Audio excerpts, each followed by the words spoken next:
તો સંકલન સમિતિની બેઠકમાં ઉઠ્યો પ્રદૂષણનો મુદ્દો। ધારાસભ્ય અમિત શાહે એક્યુઆઈનો મુદ્દો ઉઠાવ્યો। દેખાડા પૂરતા એક્યુઆઈ મશીન લગાવવામાં આવ્યા છે। ગાર્ડનની વચ્ચે એક્યુઆઈ મશીન મૂકવાનો કોઈ મતલબ નથી। મનપાએ ગાર્ડન વચ્ચે લગાવ્યા હતા એક્યુઆઈ મશીન। બાંધકામ સાઇટ પર ધૂળ ઉડે તે માટે પાણીના ફુવારા મારવા જોઈએ। ત્યારે ધારાસભ્ય અમિત શાહ કે જેઓએ એક્યુઆઈનો મુદ્દો ઉઠાવ્યો તેઓએ કહ્યું કે ફક્ત ને ફક્ત દેખાડા પૂરતા એક્યુઆઈ મશીન લગાવવામાં આવ્યા છે। ગાર્ડનની વચ્ચોવચ્ચ એક્યુઆઈ મશીન મૂકવાનો કોઈ મતલબ નથી। જ્યાં પણ બાંધકામ સાઇટ ચાલી રહી છે ત્યાં પાણીનો છંટકાવ કરવા માટે પણ તેઓએ કહ્યું।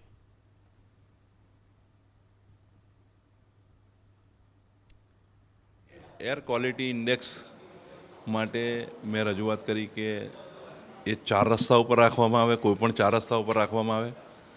એક એવી માહિતી છે કે એ બગીચામાં રાખીને એની પર પાણી છાંટીને એર ક્વોલિટી ઇન્ડેક્સ ઓછો આવે એવો પ્રયત્ન કરવામાં આવે છે। એના બદલે સાચો એર ક્વોલિટી ઇન્ડેક્શન આવે અને એ 4 રસ્તા ઉપર જ હોવા જોઈએ।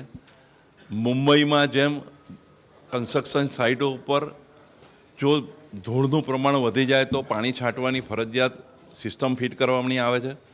તો મેં કહ્યું છે કે અમદાવાદમાં પણ તમે જ્યારે પણ રજા ચિઠ્ઠી આપો, પ્લાન પાસ કરો, ત્યારે એ શરત હોવી જોઈએ કે દરેક કન્સ્ટ્રક્શન સાઇટ ઉપર ધૂળ ઉડે ત્યારે પાણીનો ફુવારો મારીને એ એર ક્વોલિટી ઇન્ડેક્સ ઊંચો ના જાય એના માટેનો પ્રયત્ન કરવો જોઈએ।